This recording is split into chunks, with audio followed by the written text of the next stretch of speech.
என் self care பற்றி தான் இந்த வீடியோவில் நான் ஷேர் பண்ண போகிறேன். எனக்கு 2 டைப் ஆஃப் செல்ஃப் கேர் இருக்குது. ஒன்று கிரியேட்டிவ் செல்ஃப் கேர், இன்னொன்று ஸ்பிரிச்சுவல் செல்ஃப் கேர்.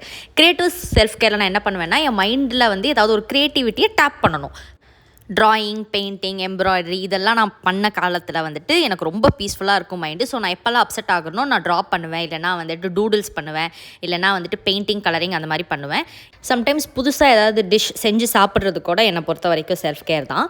ஸோ அந்த மாதிரி வந்துட்டு நான் ரொம்ப நாளாக வந்து ஒரு இடத்துக்கு போகணும்னு நினச்சிட்டு இருந்தேன். ஸோ அங்கே தான் வந்து இன்றைக்கி போனேன். It is called bistro Claytopia. இது வந்துட்டு கோரமங்கலால் இருக்குது. இந்த ரெஸ்டாரண்ட்டோட கான்செப்ட் என்னென்னா, ஆர்ட் மீட்ஸ் ஃபுட். அதாவது இங்கே இந்த க்ளே பாட்ரிஸ் எல்லாம் வந்து நிறையா வச்சுருப்பாங்க. டிஃப்ரெண்ட் ஷேப்ஸில் இருக்கும். கப்பு, மக்கு, வேஸ் அந்த மாதிரி நிறையா இருக்கும். நம்மளுக்கு எது வேணுமோ அதை சூஸ் பண்ணி நம்ம வாங்கிக்கலாம்.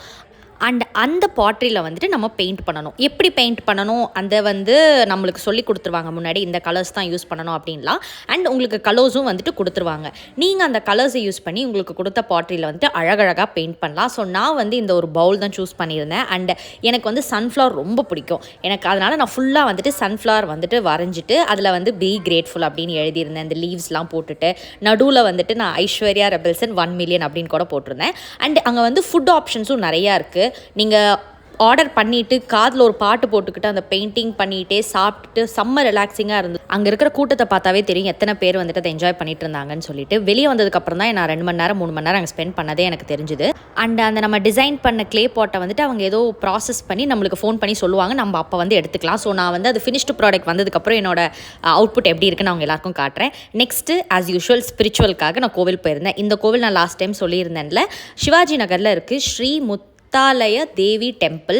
நான் இந்த டெம்பிள் வந்து இந்த டெம்பிள் போகிறதே ரொம்ப கஷ்டம் போல். ஏன்னா இந்த டைம் கூட போகிறப்ப நிறைய தடங்கள் இருந்து, பட் எப்படியோ போயிட்டு பயங்கரமாக வேண்டிட்டு வந்திருக்கேன். என் சாமி ரூமுக்காக ஒரு நல்ல ஃபோட்டோ வாங்கணும் அப்படின்னு நினச்சிட்டு இருந்தேன். இந்த வாட்டி கடவுள் புண்ணியத்தில் எனக்கு அந்த கோவிலே வாங்குற அளவுக்கு வாய்ப்பு கிடச்சிது. இந்த வாட்டி நான் போகும்போது நான் நோட்டீஸ் பண்ணது என்ன அப்படின்னா, எனக்கு நிறைய சைன்ஸ் காட்டுச்சு. அண்ட் அந்த சாமியை வந்து எனக்கு வீட்டுக்கு எடுத்துகிட்டு வர மாதிரி ஒரு வாய்ப்பு, அதாவது ஒரு குட்டி ஃபோட்டோவை வீட்டுக்கு எடுத்துகிட்டு வர மாதிரி வாய்ப்பு கிடச்சிது. So I feel everything is gonna be great. And yes, and self care is important. Do it without any guilt. அவ்வளோதான் people. Okay, bye.